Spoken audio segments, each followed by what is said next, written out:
अस्सलामुअलैकुम सामीन। 19 शाबानुल मुअज़्ज़म है, 23 मार्च है। सोशल इंडिया न्यूज़ में आपका खैर मकदम है।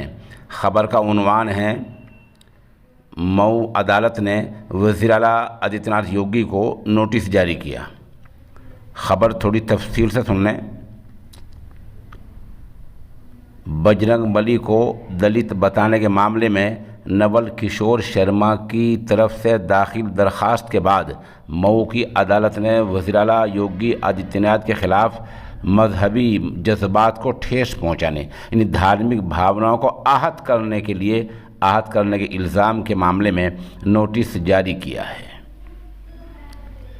इल्ज़ाम ये लगाया अर्ज़ी में कि उत्तर प्रदेश के वज़ीर आला आदित्यनाथ योगी ने 2018 में एक जगह ये बयान दिया था कि बजरंग दली ऐसे लोग देवता हैं जो स्वयं वनवासी हैं, गिरवासी हैं, दलित हैं, वंचित हैं। इस बयान को नवल किशोर ने अदालत में चैलेंज किया है और इसी बुनियाद पर ज़िला जज ने वज़ीर आला आदित्यनाथ योगी को नोटिस जारी किया है।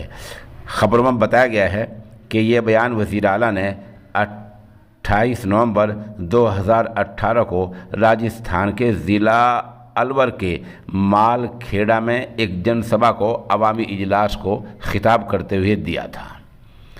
अब कोर्ट ने नोटिस जारी कर दिया है और कोर्ट ने वज़ीर आला को 26 अप्रैल की तारीख़ के लिए तय किया है कि 26 अप्रैल को इस मामले की सुनवाई होगी।